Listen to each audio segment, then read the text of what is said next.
here. Thank you, Brooks. And several people have asked me, so what made you come to NCETA? And I can tell you that it's the recognition that technology is one of the most important industries in our state. And I care about that as an investor. And I'll tell you a little more about some of the investing that we have done through the Office of State Treasurer.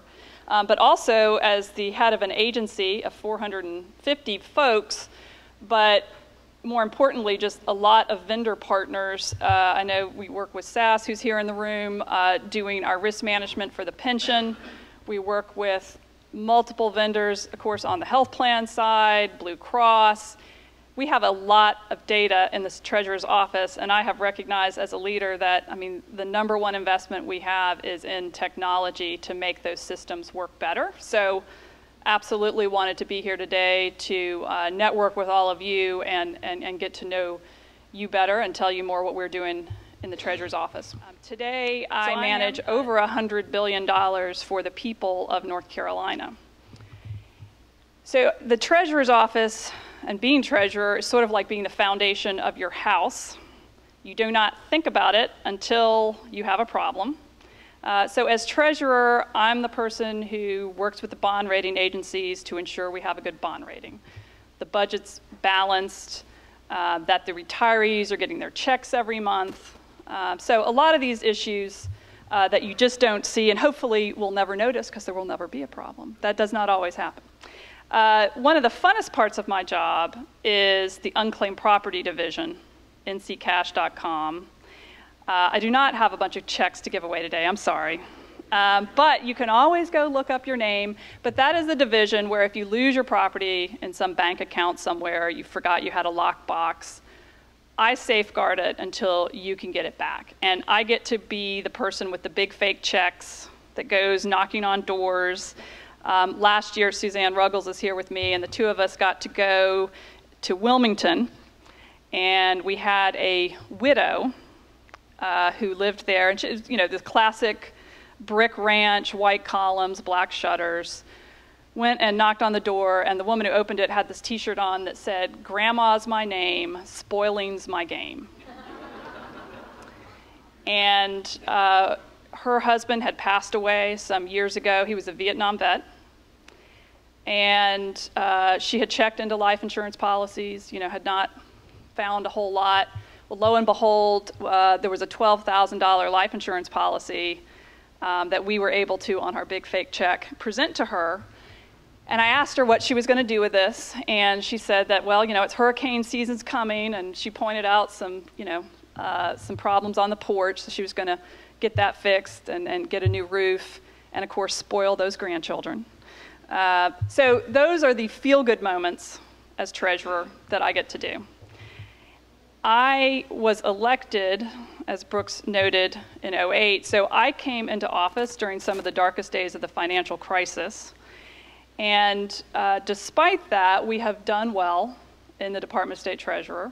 So the fund has gone from $60 billion to $90 billion over the period that I've been in office. We are the second best funded pension in the country. So that is something that all North Carolinians can be proud of. I know particularly even last night, Mr. Garr, who had come from Michigan, was asking me, how is your pension doing here?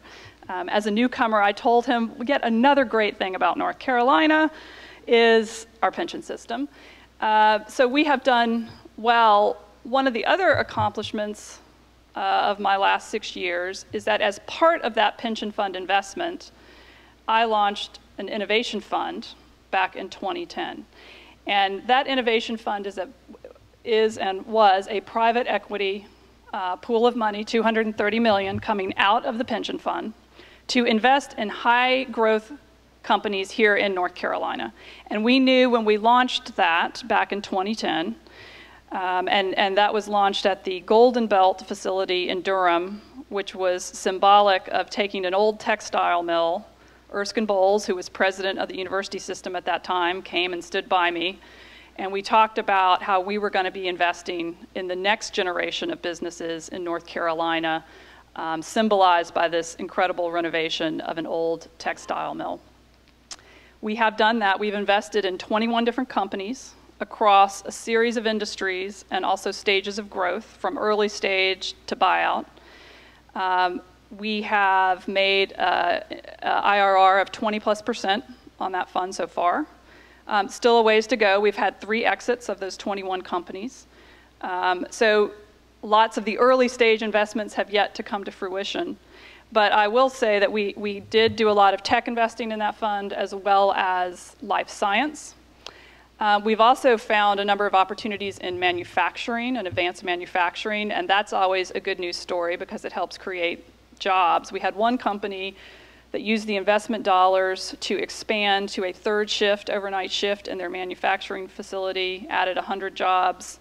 And we have tracked those jobs from baseline when we started was around 5,800 jobs, at time of investment collectively, to about 6,300 jobs post-investment and post-utilizing those funds. So that is a good news story for North Carolina and for the pensioners, because everything I do is always invested on behalf of the pensioners and what is best for them. And when you live in North Carolina with our universities, you know that you can make those sorts of investments and know that it's competitive, free market returns. You're not doing anyone any favors. You're actually going to make money investing in the state. So that has been a great story. As treasurer going forward, there is still more work to do, and I want to make sure that we're investing adequately both in our innovation economy, education, and infrastructure. So let me tell you a little more about some of the innovation work. I've traveled around the United States a bit as treasurer, and you look, California has its movie studios, Texas has its oil wells, we have our universities. I mean, that is what we are known for. So many people, oh, you're the treasurer of North Carolina. My child's at UNC Wilmington, or, you've heard the stories too. We have built our brand in the state on those universities, and in particular, it's the R&D segments of those that I think hold so much hope for this state in being able to commercialize those technologies coming out. And I know there's been a tremendous amount of progress made. I've been talking to a number of people at UNC, on starting the entrepreneurship majors, on the express licensing that Holden Thorpe worked on. There's more to do. I know NC State's got more of a tech transfer, and is there ways to create frameworks and templates that suit all the different universities to make sure that those are being commercialized well. There's also still the funding issue. Even with programs like the Innovation Fund that was about 25% early stage, believe me, I still hear from folks around the state that say there's not enough money in the early stage. We need more. Certainly with the financial shakeout, some of the firms that were traditionally in that space here in North Carolina are no longer raising funds.